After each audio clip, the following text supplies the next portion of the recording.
This week's episode was brought to you by Brian Jenkins and Ty Kendall. Thank you, Brian Jenkins and Ty Kendall. It's with the very generous support of listeners like you that our team of psychic interrogators are given enough legal support to continue our highly specialized procedure of extracting glial cell residue directly from the pineal gland of special amphibians we grew using Luke's DNA and combining it with a Norwegian bullfrog snake to produce reptile milk from a vestigial pair of primordial mammary glands designed using first-gen CRISPR units and 17 ounces of extra thick restaurant-grade tinfoil. If you'd like to help us milk new and exciting forms of reptilian life, or just hear the second half of this episode, then please visit www.patreon.com/thewholerabbit, where your monthly donation of a mere $5 will not only get you the extended full-length uncensored extra girthy edition of this episode, but the uninhibited unmonitored access of our entire library of extended episodes, which are so great in number that not even Uri Geller knows the contents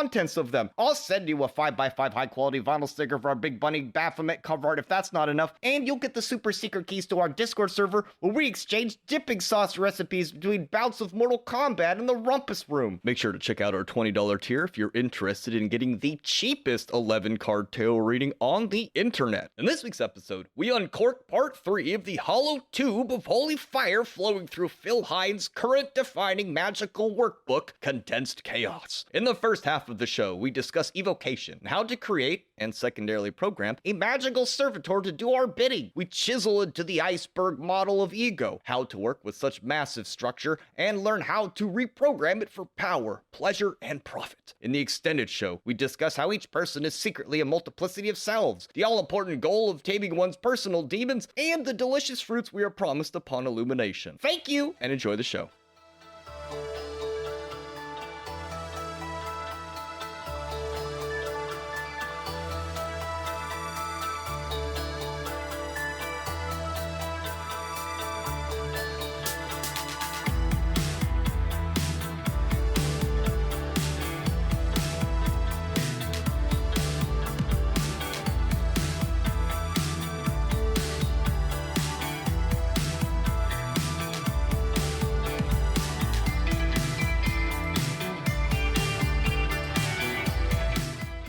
What do apostrophes and demonic behavior have in common? What? They're both signs of possession.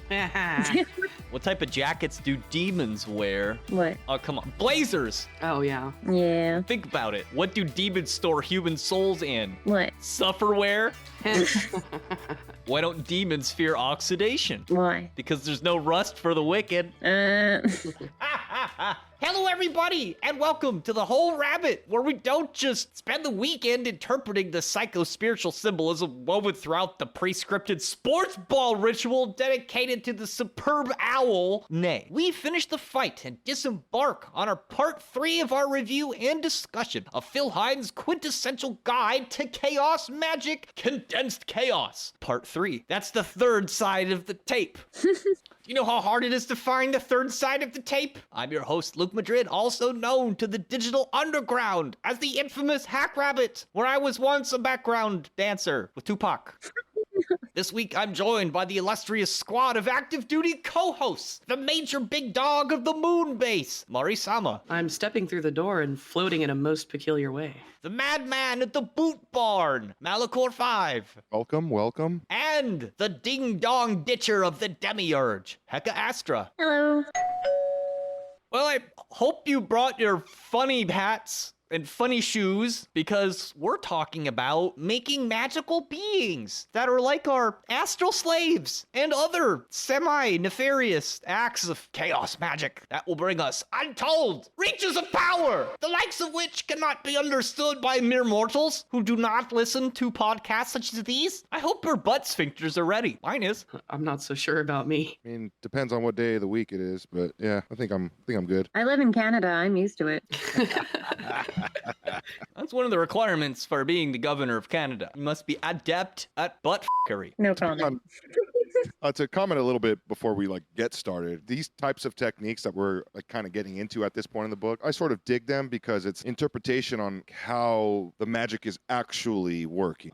Yes.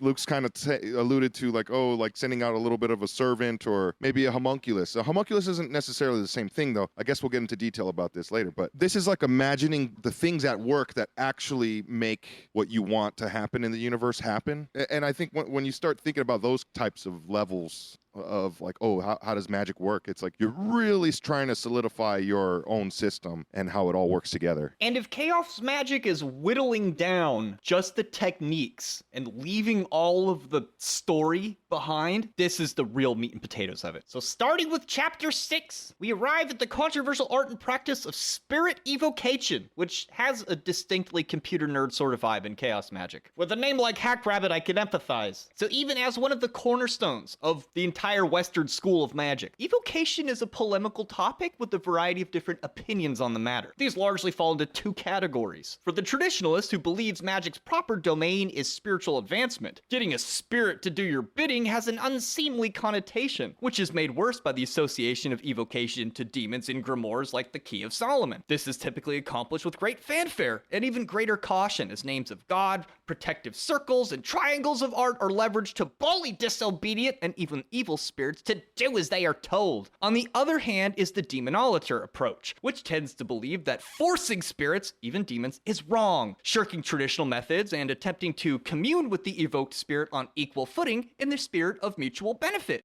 and friendship. Of course, each side seems to think the other one is ridiculous. We've seen this debate go back and forth in our own Discord, haven't we? Oh, yeah. Demonolatry tends to lean a bit more towards worship of the entities or energies, so it's kind of an obvious butting of heads between the practices. And then you have schools which do a little bit of both. I can think of Poke Runyon off the top of my head. In his school, they more or less worship Astarte, even using the sigil of Astaroth to do so. But they don't do that with all the demons. So there's a big gradation of thought on this matter. I have kind of a combined method myself, and I think I've kind of unpacked that a bit in one of the demon episodes. Yeah, you don't necessarily have to stick to one extreme or the other. Which is striking upon more or less how it's approached here in Chaos Magic. Now, to weigh in on the matter, Phil Hine says, neither argument is convincing, and evocation is a very useful magical technique which, once the basic elements have been grasped, has numerous applications. This approach opens up an avenue for the magician to practice the art of evocation without necessarily limiting it to meddling with ancient gods and demons. By building our understanding and experience of evocation from the ground up, by the time we arrive at conjuring the kings of hell, we'll be better prepared for the ass kicking, regardless of which side we happen to be on. So we can start small. To get started, we may begin by creating our own custom entity called a Servitor, as Hine explains. A servitor is an entity consciously created or generated using evocatory techniques to perform a task or service.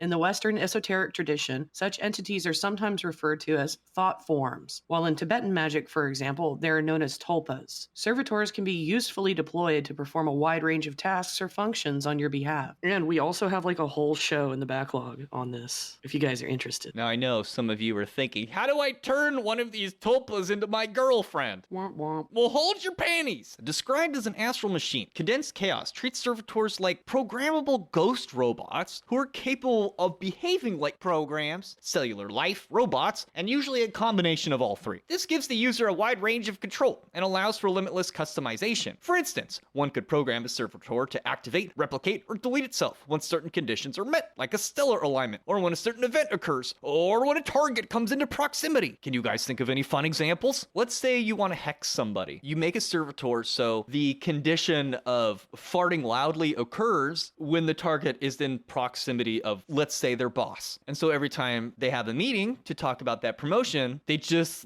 let the biggest, broccoli fart just rip in the room, and now you're the more powerful magician. I'm sure you can think of better things to do. I mean, it's honestly a tough question to answer just on the spot. Each time I do something that I would consider similar to servitor style work, it's always something new and kind of custom to the particular situation, right? I've got one to help me with paperwork right now. I was like, I'm not just going to do this episode. I'm going to try the stuff in the episode because it's been a while since I've made a servitor. I found that if you use the sigil over and over, it kind of becomes a servitor. Yeah, I think that's a natural, as a practitioner of chaos magic, kind of idea we get is that these sigils and and that symbol that you made is alive, at least to some extent. If you keep feeding it, especially. Yeah. So, like, the one example given in the book is like, all right, I'm going to loan something to a friend, and if they don't give it back to me in 3 weeks, a bunch of inconvenient ghost stuff is going to happen to them. And then, like, if they don't return it, eventually it just turns into crazy poltergeist behavior. And then when the piece of property is returned, the servitor is programmed to self-destruct. How about that one?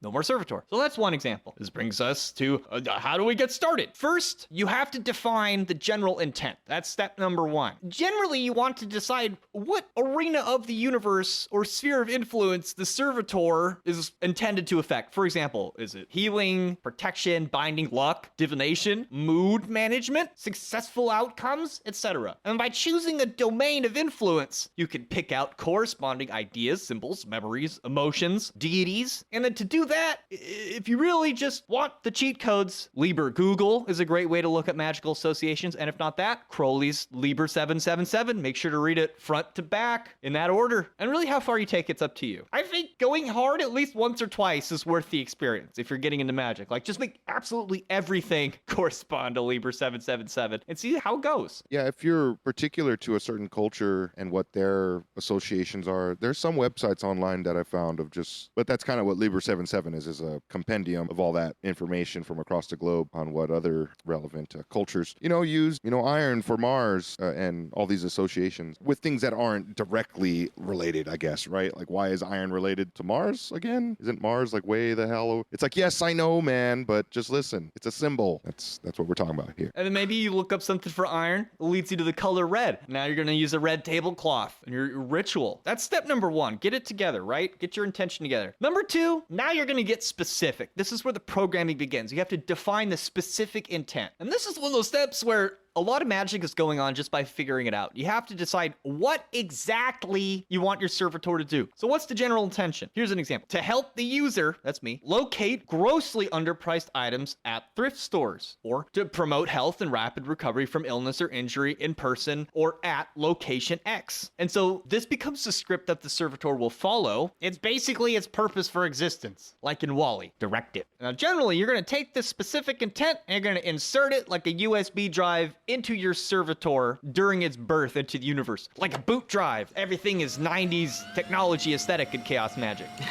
Forever. So you've kind of whittled down the intent now. This brings us to step 3. You need symbols that are appropriate to the servitor's task. Now, when considering what symbols would be useful to use, Condensed Chaos gets into some considerable depth about how symbols interact with the psyche-soul complex. The mind, we are told, is like an ocean, which belongs to all of us. Our individual egos, however, our sense of self, that is like an iceberg, which is formed within this ocean of mind. This iceberg arises from the deep mind and is in continual interaction with it. Both iceberg and ocean are complementary expressions of consciousness. The iceberg is a mass of psychic structures which form from the internalization of experience into thoughts, feelings, memories, attitudes, and beliefs. There are those which we regard as uniquely personal, those structures which are formed through the process of education and enculturation, which are social, and those archetypal images which are of a mythic nature. I suppose if Terrence McKenna were in the room, he'd be like, that's what culture is producing, is icebergs. You're an iceberg. So this area below the surface, this is the deep mind, and it's full of psychic structures and currents of energy, which Hine says form the basis of our worldview, which is a product of culture and capable of containing contradiction. I would wager most of our episodes tackle this dichotomy between real life and the mythic structures which inform it. As an example, culturally speaking, we don't believe ghosts are objectively real. You can't use spectral evidence in court, for instance, but tell that to the sleep paralysis demons, or the strange noises in your attic, or your religious aunt who won't stop going on about the Holy Spirit. Why do churches have tax-exempt status? We have to believe on ghosts at some level, right? So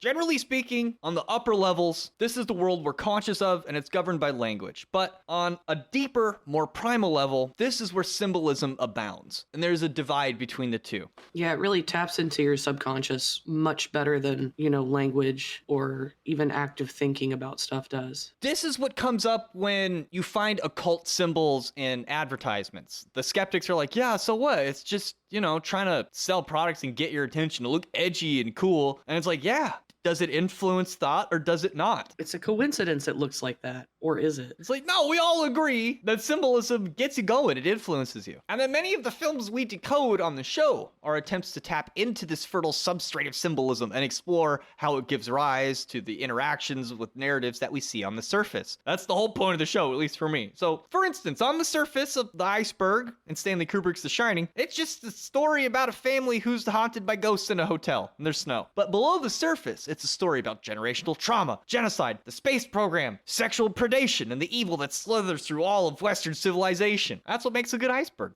as Hine says. The power of symbols is that they give access to strata of the deep mind with an immediacy and intensity that written or spoken language cannot. They bring into awareness vast amounts of information which may be too abstract or complex to process semantically. There is a reason that we say a picture is worth 1,000 words. So well put. Continuing. They, the symbols, can also be used to tap memories of experience that have very powerful emotional associations, which are brought into awareness when the symbol is focused on. Although symbols are usually thought of as graphic designs, graphic design is passion. There are other carriers of information which can be thought of as types of symbols. These symbols are a media which have very powerful effect on us, although we are not always aware of it, and carry associations which are brought into awareness, or at least stirred, when we encounter them. Such media have a very important role in magical practice, and examples are sound, smell, and color. Well, as a graphic designer, that's something you profit in, right? Is like, okay, I need to get a lot of information across immediately. Correct. And the good way a designer goes about doing that is condensing everything down into the form of a symbol that perhaps evokes a specific emotion, or perhaps you choose a specific color that can intune someone into a mood or some such that would make them more receptive to the messaging. There's so many different things like shape or how you lay things out on a page to guide the eye around. There's a lot of things that go into, and it's not just art pieces, but also advertisements. Any type of communicative media that we witness, there is some kind of level of architecture to the way that the symbols, colors, and shapes are represented to the viewer. If only we had smell-o-vision, you know what I'm saying? Like, Oh, it's coming. even like the Star Trek, what is that deck that they go on, where it simulates reality or something? What is that called? The Holodeck? holodeck. The holodeck, yeah. So if we had, I mean, we're going to get to that point at some point, but once it's there, it's like people are not going to be able to distinguish fantasy from reality. It's going to be that strong of a connotation, but graphic design itself is literally just visual at this point. You can have sound added, and then that would be the video content. But yeah, it's strong enough acting on its own. So I'm kind of horrified as what's to come when we do have the holodeck. I have heard it said in Chaos Magic that the graphic designer, really the advertiser, is the last true witch or wizard in the traditional sense, using symbols and all the rest of it to control our minds and make us do stuff. I don't even want to imagine a holodeck where you have to sit through a 30-second unskippable ad. I know. And you have to smell it. It's just a cheeseburger man twerking in your face. Get a little bit of cheese on your nose. You think it's cheese, but it's mustard. Oh! Just pisses you off. Filthy! Yeah, I like mustard. I mean, I do too, but just rub it on my nose like that. Have some But class. that's even more invasive than, the ads that we're used to right now. So it's not going to be good. I can't wait for ads in the sky. It's gonna be sick. Ads in your brain. Oh no, through the chip. Woo! You think you're peeing pee, but you perceive it as Gatorade, and then a commercial plays in your head. Stay hydrated. I'm just remembering the Gatorade sweat commercial from back in the day. Exactly! It's all run by Bun Corp.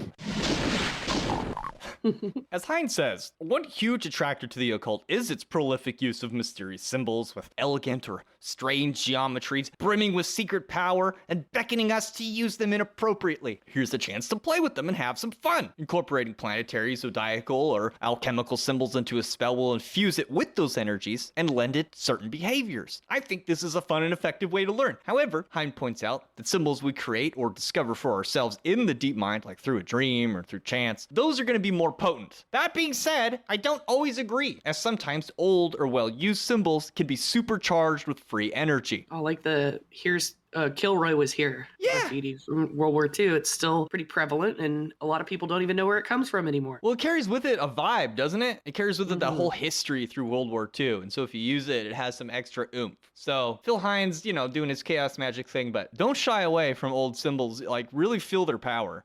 I do think there's something to be said for, like, flippantly browsing demonic sigils or saying demonic names aloud, that it can sometimes have strange or inconvenient effects. I'm careful about it nowadays. I talked about Tauret too much one day, and then all of a sudden this show appeared on Netflix about little Japanese kids being sent on their first errand. I was like, this is the most Tauret thing I've ever seen. So if you just talk about spirits, they'll show up. That's some of the excitement of just studying the occult. You're gonna get some dust on you. Big demon nose is gonna come sniffing for it. Is there a time factor that we need to consider, though, while doing all this? Can you set, like, a time constraint on your servitor so it self-destructs after a certain time? Oh, yeah, you could have it self-destruct after a certain amount of time, or when a certain stellar alignment happens, or when certain conditions are met. Yeah. There's just this rumor that if you don't, your servitor is gonna like go have to get a job at McDonald's, and then it'll like, What is my purpose? yeah, it'll be like listening to System of a Down, shooting itself up with opiates, and like just having a bad old time. Life is meaningless without a purpose.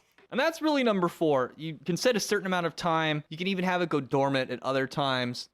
Think about how long you want your servitor to be around. Maybe you have a termination date. And then this brings us to number 5. Is a name required? Of course a name is required. What kind of sick person you have to be to create a magical servant, not even endow it with a name? If nothing else, it helps us get the servitor's attention. It may lend it some personality. After all, it's not totally unusual for an entity's name to reflect its purpose or primary intention. Heck, even humans. They say most humans have a tendency to actualize the meaning of their last name in their career somehow. Oh, yeah. Careful with that. I'm gonna end up in Spain someday. And you know, if you pick a name, you can figure out like numbers that are associated with each letter, and then now you have a number associated with the name of the entity. You can put that number anywhere. No one will even know. It's a secret now. Now you're a super secret witchy occultist. If you're super secret servitor. Number 6. Is a material base required? The answer is no. A material base is not required, although it can be useful for anchoring an entity in our reality for longer periods of time, should that be your intention. It's totally possible to create a non-material body for your servitor using the power of your imagination, your magical will. But it would be an understatement to say that ancient magicians, and modern ones too, found great use in creating ornate and sometimes even gargantuan material bases for spirits to reside in. Religion is all about that kind of thing. You ever heard of a church? Hine mentions you could make a material base out of oil or perfume, which is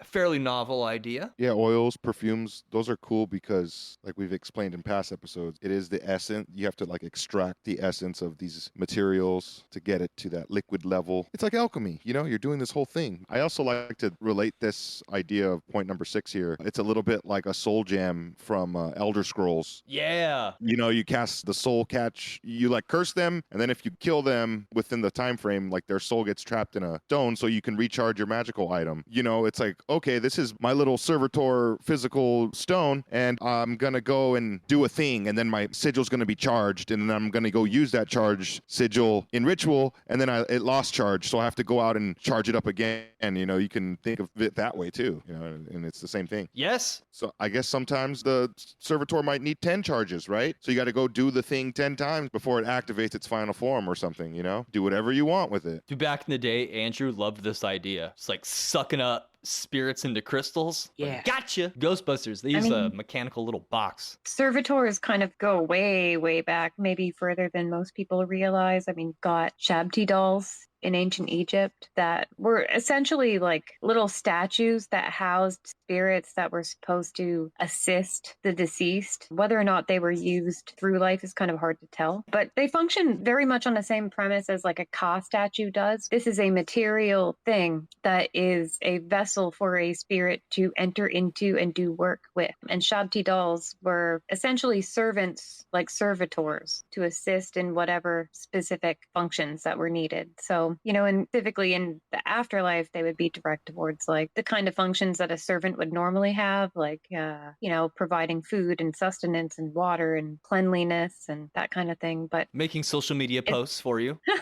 it's essentially an extremely old example of a servitor. And this relates to the next one, number 7, is a specific shape required? Because, I mean, if we're going all the way back to the principles of magic in the ancient times, you want your material base to like match the shape, because you assume that the deity can like rest inside the statue, like it can wear the statue like a body. So all considered, you really don't need your servitor to take a shape, but you may give it one. Like one of my servitors, I'm going to imagine it as a little green bunny. Go figure. And you know, if you want your illicit drug finding servitor to be a giant Tyrannosaurus Rex, I think you should do it. Doing so will give you Cocaine Godzilla?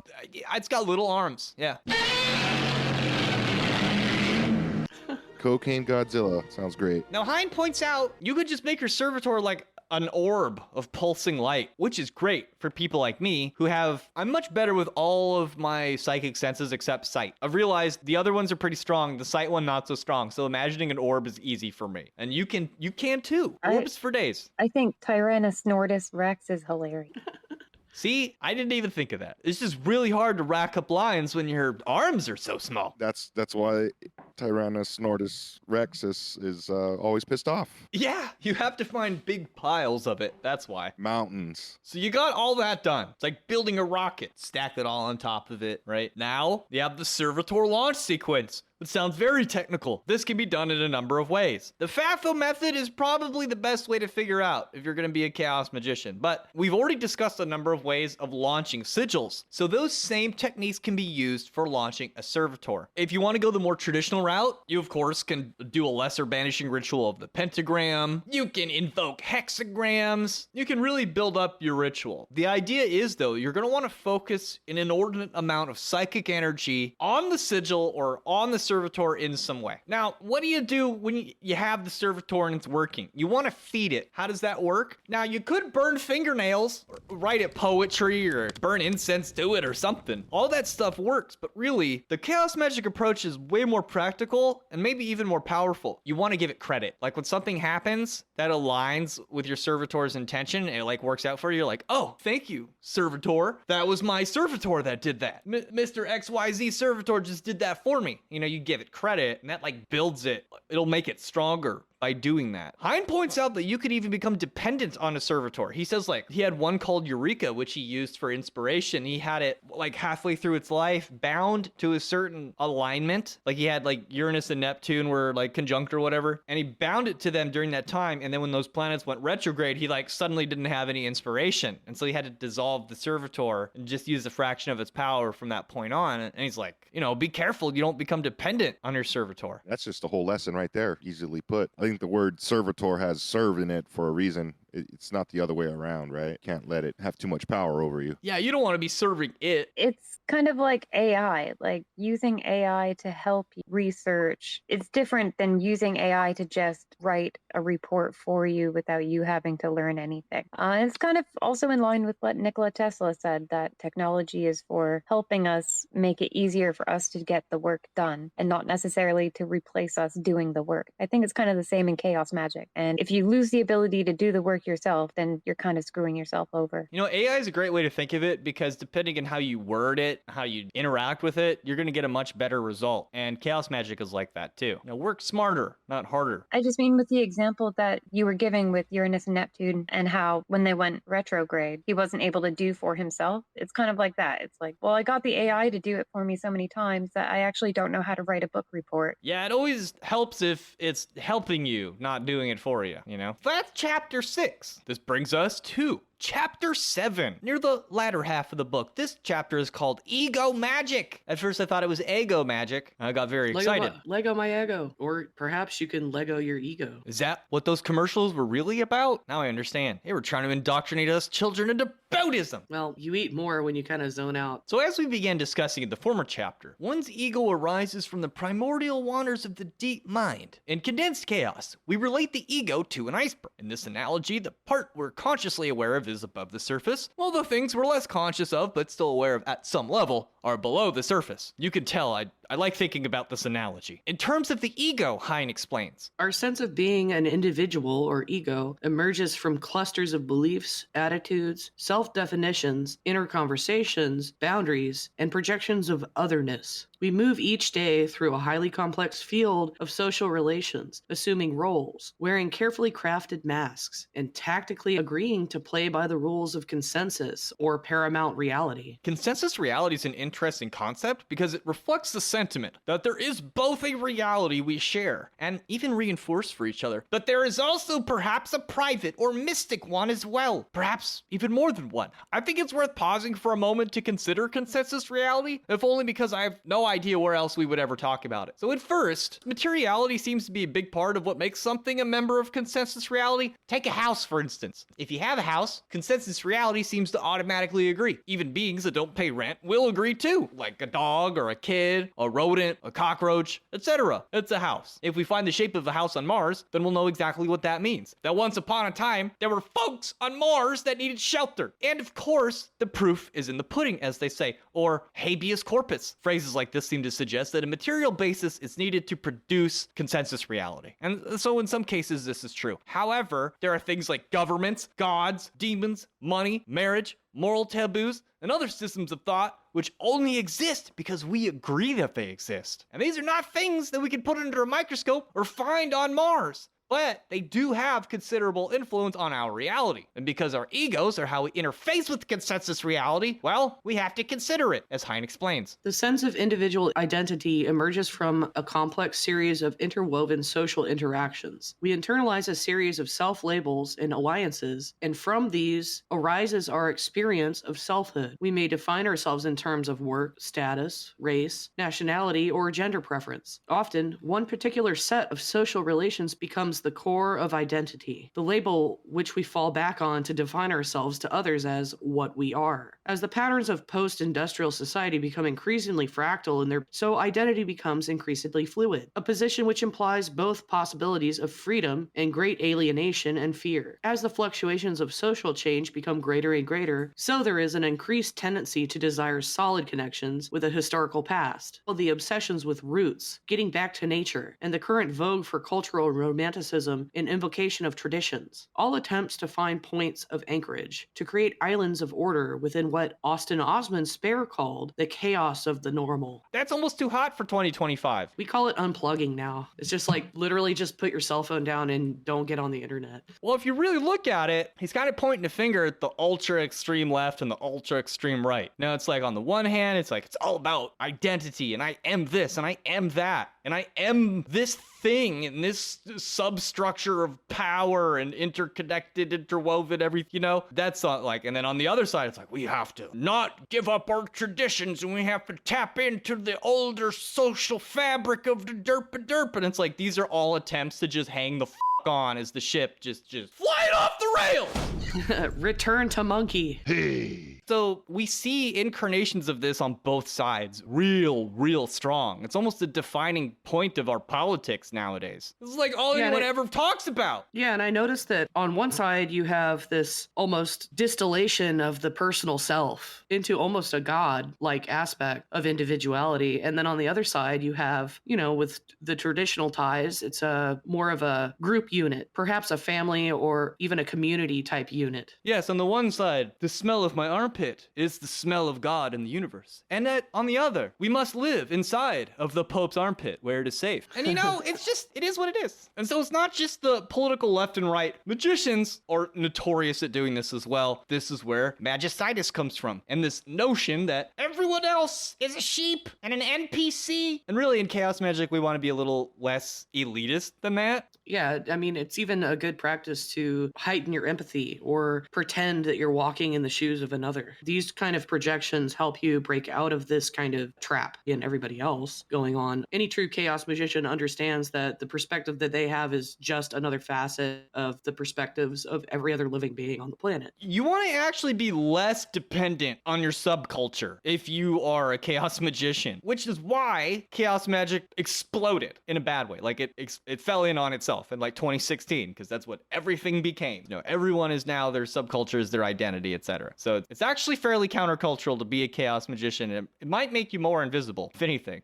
Yeah, I noticed that especially as we get older and we look back on things that we saw when we were kids, like we were joking in chat the other day that Rage Against the Machine is now Rage on behalf of the machine. If you are solidified in your counterculture, you will often lose sight of things changing around you. You can't keep doing the same thing over and over again and still be outside of the norm. You have to continually change not only your perspective, but like even your beliefs and, you know, your intentions in the world, because the world around you is constantly changing as well. I mean, that's what chaos is. So if you are going to stay the same person or you're trying to cling to something that's stable or unchanging, it's just not going to work. Now, get this. Escaping mainstream culture has become one of mainstream culture's biggest selling items, as Hine explains. Drugs, sex, fantasy scripts, communal living, separatist ideologies, therapies, mindscapes, and historical or utopian romanticism. All well signposted escape routes that ultimately can be shown to be dead ends. This is especially true of revolutionary escape routes, 1776 will commence again. political, lifestyles, or magical endeavors. They support, rather than threaten, paramount reality, while feeding us the illusion that we are escaping. The chaoist paradigm offers the freedom to be many individuals and to find a sense of freedom, not through attempts to resist paramount reality or to create a free area beyond it, but to embrace it joyfully. While the majority of magical perspectives seek to transcend or reject paramount reality in favor of higher states of being, the chaos paradigm makes paramount reality into a playground for the phenomenizing of will and desire. This is like, to me, like the 2016 clown world meme, very much embracing the chaos and having fun with it rather than trying to avoid or stave it off. The change. You can't be afraid of change, ultimately. To begin weakening our egoic structures so we can expand our horizons to magical limits, we must begin to decondition ourselves. One way Hine says we can begin accomplishing this is to adopt new masks by taking on new or different beliefs, attitudes, and identifications which are very much outside of our dominant self-image. This is also something Robert Anton Wilson suggests we give a try, if only for educational purposes. If you're conservative, go buy a far-left publication to see if you can begin empathizing with some of the stuff in there. On the other hand, if you're super far left, try watching Alex Jones and see if there's something you can agree with. I created hemorrhoids. You could suddenly become passionate about something you used to think was trivial, or adopt a new set of mannerisms. But be warned, however, it's quite easy to fall into the trap where our discarded identities become reformed into new ones with little more than aesthetic changes. Have you ever met that Satanist who's like strangely Christian-y in how they express it? Praying to Father Satan and trying to get everyone else into their orthodox view of how to worship. You know what I'm talking about? Like oftentimes people will like take on a whole new identity, but it's like the exact same thing, but with a different outfit on. You know what I'm talking about. So one thing we're warned about to combat this frightening loss of total self-control, the ego complex will oftentimes begin to convince its keeper that they're actually better than everybody else. This, of course, is a mental disease we discussed earlier called Magicitis. So keep on a lookout for that. It happens to plenty of people who have success in magic. They're like, oh my God, I am Neo. I am the one. Now that we're holding our ego like a ball of supple clay in our clawed mitts of doom, before we start, molding it into something, we really want to do what's called charting the self. And to get a better understanding of our ego complex, there are a number of exercises to chart this self. 5 in number I have. There's actually more. I wrote down 5 for the show. The first, you want to write about yourself in the third person. Write a whole profile about yourself in the third person, discussing your strengths and weaknesses, like you're a Pokemon.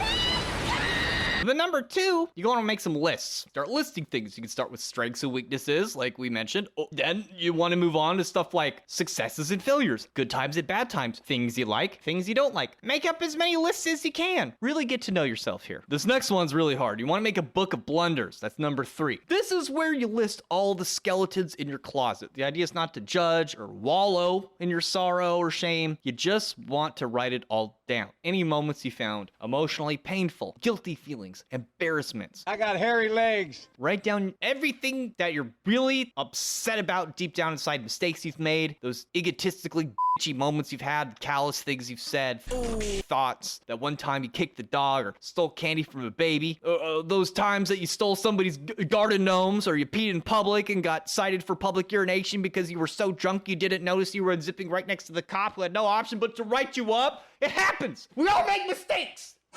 I accidentally flipped off an undercover cop once. I might have done that too, but there was no telling. He was speeding and I was crossing a crosswalk, so I flipped him off and he did the lights at me and I was just like, whoa. Oh, well, he was speeding in my situation too, but I was also speeding. And then he started to race me. And then he tried to get me to rear end him and had to put his lights on, but it was like an unmarked car. And he followed me and I went really fast and then I pulled over all of a sudden, let him go past. And then I turned around and went and go hit. I mean, Good. For me, it's not like he had his lights on and was going somewhere. He was going somewhere fast without his lights on in a civvy, like a civilian vehicle, an unmarked police car. They run So- red lights too, and they run stop signs. Yep. Yeah, they'll turn their lights on just to get through traffic. Mm-hmm. All right, now that we've got some of the foreplay out of the way with the Book of Blunders, we move on to number 4 for suppressions. Definitely a hard one for the Scientologists in the bunch. And this one's where it gets serious. You want to compile a list of those aspects of yourself which you struggle varying degrees to repress fears, fantasies, desires, mad thoughts, Performed a lot of unnecessary surgery. etc. And make sure to hide it afterwards because you're probably going to jail. You know, stuff you don't want to talk about on a podcast, that kind of stuff. And stuff you don't even want to think about. You want to find the stuff you don't want to think about and then think about it. See what I'm saying? Yeah. And then number 5, conversations. This is a little weird. You want to take note and write down the internal conversations you have with yourself. You ever thought of doing that? You know the stories you tell yourself about the things you can or cannot do? Those things. By examining the stories we tell ourselves and the narratives we build up in our minds, we can gain a greater awareness of ourselves. As some New Age gurus will say, a belief is just a thought we think frequently enough. Chaos magic is about shifting belief. We can start the process by becoming more critical of the things we tell ourselves. Oh, I often have to be self-aware enough to do that. Probably one of the most basic things I learned is saying, I'm sorry. A lot of people just say, sorry,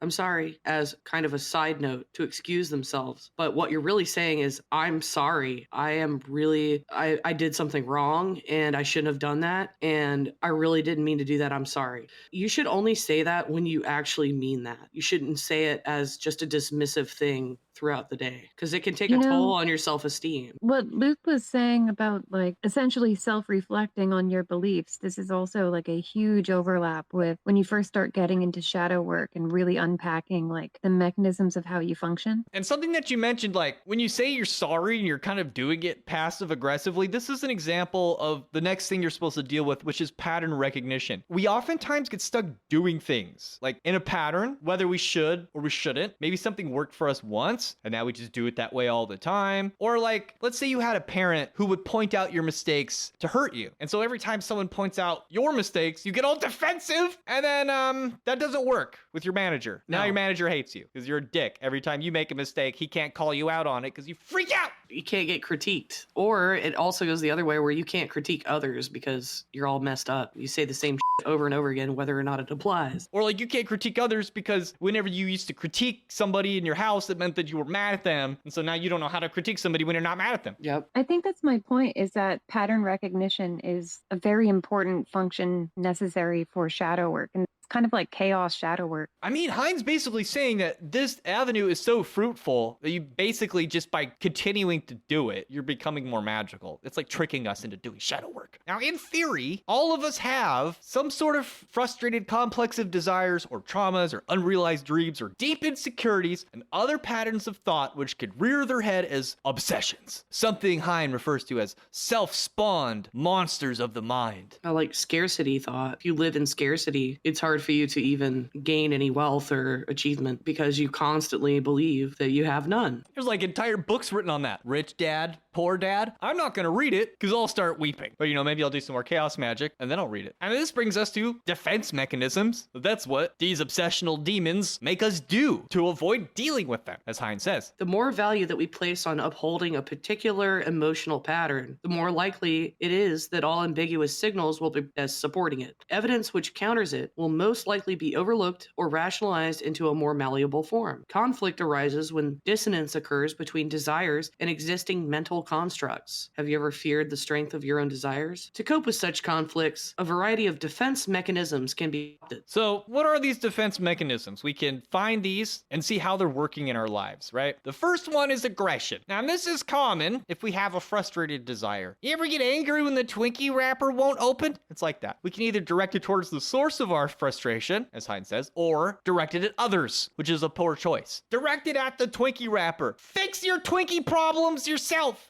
Don't just yell at other people about it. That's what I'm doing right now. See? Yeah, I've smashed many an object doing this. Or bitten it really hard and hurt my teeth. Regressing into childhood is always an option. Curling up into a ball and crying is sometimes our best choice for connecting with our inner child. Or being a recluse in your room, playing video games and eating pizza rolls all day. Sublimation. You can always channel this energy into healthier avenues, but you have to be on watch because the obsessions can sneak up on us anyway. Then there's intellectualization, as Hine says. Displacing feelings with words. A quick lie for the aesthetic becomes a fast buck for the lay analyst. Such strategies are normal, that is, until they become obsessive. A locked up loop, automatic as breathing, out of control. Actually, and of course, fantasy. Fantasy is the driving force of obsession. It is the engine, you could say. When we're under stress, we can imagine any number of positive or negative outcomes. This too is the apparatus of fantasy. He came up from hell and begat a son of mortal woman. So paranoia, fantasy, paranoia. Hine points out that fantasies exist in a tension between the desire to fulfill them and the conflicting desire to maintain them. Depending on the situation, the desire for either could be stronger. We dance to pull the strings that were woven years ago, and in a lightning flash of insight, or better yet, the gentle admonitions of a friend, we may see the lie. It is first necessary to see that there is a program, to say perhaps this creature is mine, but not wholly me. What follows then is that the prey becomes the hunter, pulling apart the obsession, naming its parts, searching for fragments of understanding in its entrails, shrinking it, devouring it, peeling the layers of onion skin. This is in itself a magic as powerful as any sorcery. It's like Shrek says, Onions have layers. ogres are like onions, donkey. But if you'd like to hear The harrowing conclusion of Condensed Chaos, where we talk about the multitudes of self which exist within you, including the stupid ones. You know, the two wolves? Yeah, those guys. We're gonna talk about invocation. It's the art of putting spirits in yourself. Playing dress up. Conquering demons, and the tricksy issue of illumination itself. But if you'd like to hear that, please visit www.patreon.com/thewholerabbit, where your monthly donation of just $5 will not only get you this extended episode, you'll get all our extended episodes, also new 5x5 high quality vinyl sticker of our Big Bunny Baphomet cover art, and you'll get into our Discord server where myself and Hecka Astra have lost so much sleep moderating these goddamn political discussions, which have turned me into a idiot. I'm losing IQ points. Just be nice to each other. Just be It's not that hard.